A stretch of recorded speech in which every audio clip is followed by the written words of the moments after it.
Wawalis kahit Biyernes Santo.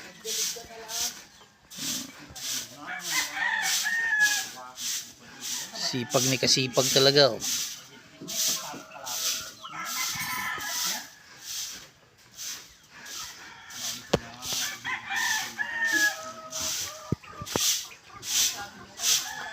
Wawalis. Dito kasi nilalagay niya yung mga kambing niya. O ayan, tapos na. Doon naman sa harapan magwalis yan.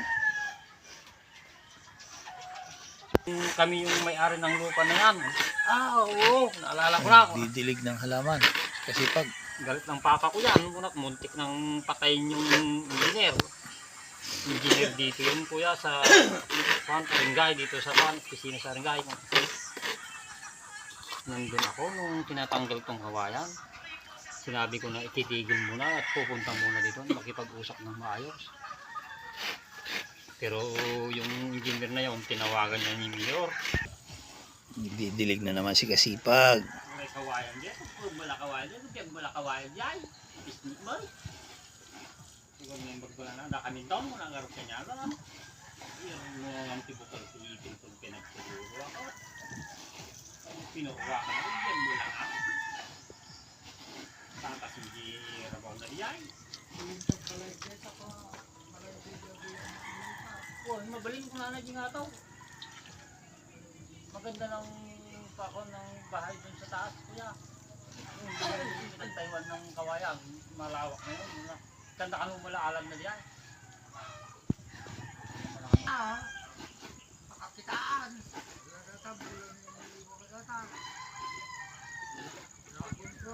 Ayan si kasipag. Didilig-dilig ng sili, kamatis, talong. Ayan. Ang dami niyang tanim, mo.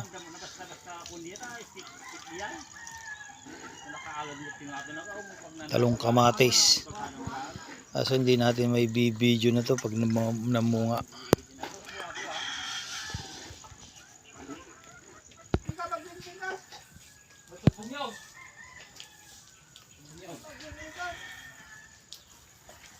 Yan, dinidiligan niya yung daanan para hindi maalikabok.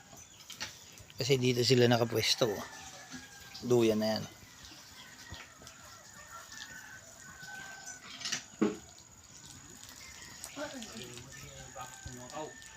Naka-vlog tayo, oh. Kamot-kamot ka pa ng ulo, ah.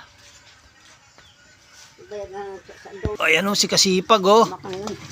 Oh, nagigib pa talaga, sipag talaga, oh. Nagigib pa ng tubig, oh. Malaki kumasana. Sagal sa kami ko na. Saan katangan niya man. Sumurda na ipaspasan do king kata bugwa nga raw. Di da mga binugan nga kasada inupran. Pati pwede niya kape ada jay.